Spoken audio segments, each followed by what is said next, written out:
Burundi are voting amid widespread tension over President Pierre Nkurunziza's decision to stand for a third consecutive term.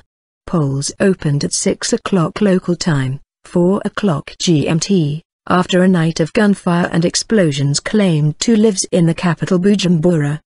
The president's critics says the vote is unconstitutional, as he is only entitled to stand for 2 terms only.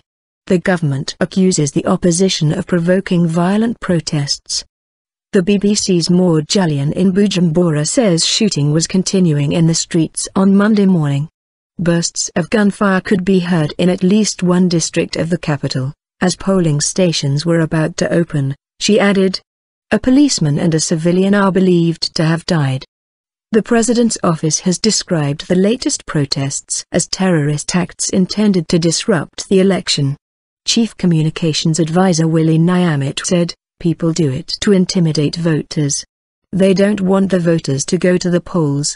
About 1,000 people are fleeing into Tanzania each day to escape the violence, according to medical charity Médecins Sans Frontières, MSF.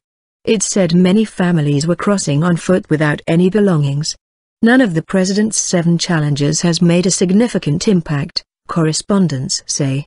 In addition, several leading opposition parties have said they would boycott the vote. Mr. Nkurunziza's main challenger, Agathon Rwasa, is registered as an independent candidate as his faction of the FNL party is not recognized by the government. His name is on the ballot paper, but he says he will not participate in the process. Critics say that a win for President Nkurunziza would be a hollow triumph that will result in him governing a bitterly divided nation. The government has opted to isolate itself and go ahead with pseudo-elections. Prominent opposition figure Leonce Ngendakumana was quoted by the AFP news agency as saying after negotiations on the crisis broke down on Sunday,